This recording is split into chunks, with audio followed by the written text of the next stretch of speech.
वसवसों से कैसे जान छुड़ाएं? वसवसे और फजूल ख्यालात हमारी जिंदगी को किस तरह से तबाह बर्बाद कर रहे हैं, शायद आप लोग नहीं जानते। वसवसों की वजह से हमारा दिमाग किस कदर कमज़ोर हो जाता है। उसका नुकसान ये होता है कि आप ये देखें कि मनफी क़ुव्वतें, ताकतें आप पर असरअंदाज होने लगती है, उनके असरात आप पर मुरतब होने लगते, आप रूहानी तौर पर बीमार रहने लग जाते हैं।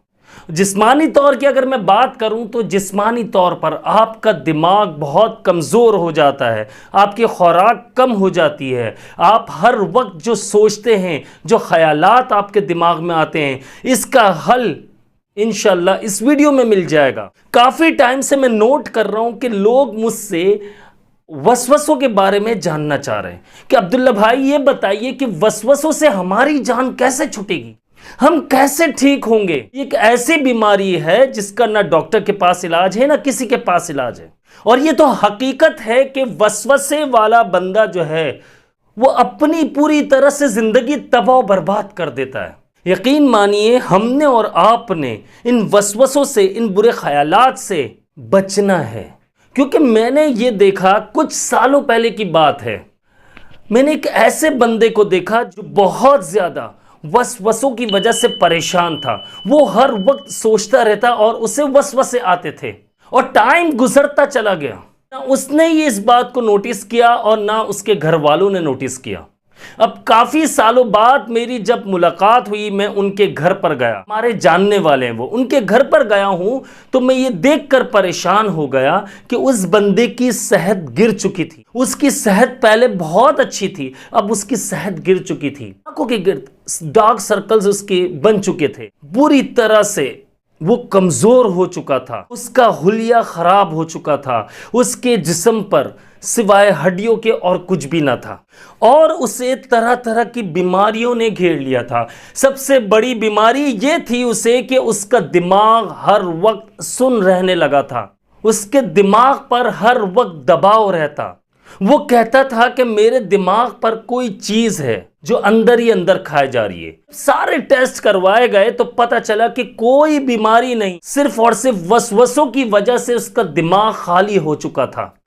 अगर आज हमने इन बातों को नहीं समझ तो अल्लाह खैर करे, कल हमारे लिए भी मसला हो सकता है। यकीन मानिए, सच बताऊं अगर मैं, तो ये वसवसे आपसे जिंदगी जीने का हक छीन लेते हैं। अगर अब बात करें कि अब्दुल्ला भाई इन वसवसों का इलाज क्या है, जिस तरह मेरे पास कमेंट्स और मैसेजेस आते हैं और काफ़ी टाइम से, तो मैंने इस पर बहुत ज़्यादा, जब मैंने एक भाई को, अपने बहुत अच्छे भाई हैं, हमारे दोस्त भी हैं और वो वीडियो भी देखते हैं और दोस्त भी है बहुत अच्छे, तो उनकी जब मैंने बीमारी के बारे में सुना तो मैंने उन्हें आज से कुछ टाइम पहले मैंने उन्हें कुछ पढ़ने के लिए दिया। वो पढ़ने के लिए क्या दिया था जिससे उनकी ये बीमारी ख़त्म हो गई। समझ लीजिए कि 70 से 80% उनकी इस बीमारी को ख़त्म होना पड़ा। अल्लाह के फजलो करम से अब वो मुकम्मल सेहतयाब है, और सिर्फ कुछ टाइम में ही। मैं ये नहीं कहूँगा आप लोगों से कि 6 महीने लग सकते हैं या साल लग सकता है, इंशाल्लाह कुछ दिनों में, कुछ टाइम में ही आप इस ख़तरनाक बीमारी से बाहर आ जाएंगे। सबसे पहले मैं आपको इस बीमारी के इलाज के बारे में बताने से पहले मैं आप लोगों को बता दूं कि जब आपका दिमाग कमज़ोर हो जाता है, जब दिमाग खाली हो जाता है, तो उस पर तरह तरह के हमले होते हैं, वो शैतानी हमले भी होते हैं। आपको मालूम होगा कि शैतान जो है वो तंग करता है। इसी वजह से कुछ लोग ये कहते हैं कि भाई आप पर जादू हो चुका, और ये अल्फाज सुनकर आपकी रातों की नींदें हराम हो जाती हैं। अब जादू ये किसी ने करवाया हुआ होता है? नहीं भाई, ऐसा कुछ भी नहीं है। जादू हमारी गलतियों की वजह से होता है। जब हमारा दिमाग खाली हो जाएगा, उसकी पावर ख़त्म हो जाएगी, उसकी क़ुव्वत, उसकी ताकत ख़त्म हो जाएगी, तो फिर शैतानी हरबे इस्तेमाल होते हैं, हमारे दिमाग पर हमले होते हैं। जब हमारा दिमाग कमज़ोर है तो हमारी पूरी बॉडी कमज़ोर पड़ जाती है। क्योंकि हमें कोई स्टेप उठाना होता है उसमें हमारा दिमाग शामिल है, हमें कोई काम करना है हमारा दिमाग शामिल है, हम कुछ सोच रहे हैं, कोई भी काम कर रहे हैं, किसी बात का डिसीजन ले रहे हैं तो हमारा दिमाग ये सब फैसले करता है, फिर हम उस पर अमल करना शुरू करते हैं। आ जाते हैं इलाज की तरफ। इलाज इसका बहुत सिंपल है, सिर्फ 5 चीजें आप लोगों ने जहन नशीन कर लेनी है। ये वो 5 चीजें हैं जो मैंने अपने उस दोस्त को बताई थी और अल्हम्दुलिल्लाह वो मुकम्मल सेहतयाब है। देखिए, दिमाग में जो वसवसे आते हैं, दिमाग बहुत ज्यादा गर्म हो जाता है। उसको ठंडा करने के लिए सबसे पहले ये याद रखिएगा कि हमने दरूद शरीफ की कसरत करनी है। याद रखिएगा, दरूद शरीफ कोई वजीफा नहीं है। दरूद पाक आप चलते फिरते उठते बैठते पढ़ सकते हैं, ये कोई वजीफा नहीं है। दूसरी बात आ जाती है कि आपने इस्तिग़फ़ार कसरत से करना है। तीसरी बात आ जाती है कि आपने नमाज कोई सी भी मिस नहीं करनी। अगर आप नमाज छोड़ेंगे आपको सुकून नहीं मिलेगा, क्योंकि दिमाग के लिए सुकून बहुत ज़रूरी है। अगर आप इस खतरनाक बीमारी से बाहर आना चाहते हैं तो मेरी इन बातों पर अमल कीजिए। नंबर 5 पर अगर हम बात करें तो कुरान मजीद की तिलावत, सोने पे सुहागा, सच बता रहा हूं मैं आपको, जितना कुरान मजीद पढ़ सकते हैं आप पढ़ें। अगर आपको वसवसे आ रहे वक्त आपने अपने ख्यालात को झटक देना है और वजू करके फौरन कुरान मजीद लेकर बैठ जाना है, क्योंकि जब आप कुरान मजीद पढ़ेंगे तो इंशाअल्लाह आपको सुकून मिलेगा। क्योंकि कुरान पाक में दिलों का सुकून है, दिमाग को सुकून मिलता है, रूहानियत बढ़ती है, रूहानियत ताज़ा होती है, दिमाग फ्रेश हो जाता है। आप देखें कि उलमा इकराम ज़्यादा से ज़्यादा ज़िक्र व अस्कार के बारे में कहते हैं। मैं वज़ाइफ की बात नहीं कर रहा, ज़िक्र व अस्कार की बात कर रहा हूँ, जो मसनून अस्कार है, जो हमारे आका अलैहिस्सलातु वस्सलाम से साबित हैं, हदीस से भी हमें सीखने को मिलते हैं, जो सहाबा इकराम ने भी हमें सिखाए। तो ये जो अज़कार होते हैं ये बहुत पावरफुल होते हैं और दिमाग को ठंडा रखते हैं।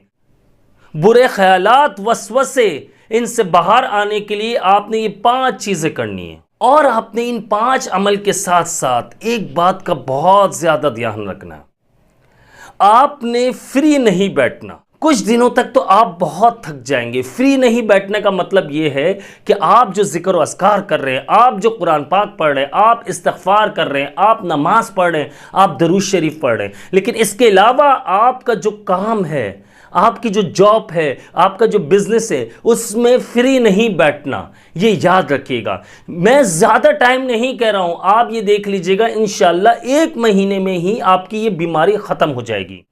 क्योंकि जब दिमाग खाली होगा, जब आप फ्री बैठेंगे तो आप पर ये चीज़ें फिर से हमला आवर होंगी। जैसा कि मैंने बताया, वसवसे वाले बंदे पर शैतान बहुत तेज़ी से हमला करता है और फिर आप ये सोचते रहोगे कि मुझ पर जादू हुआ है।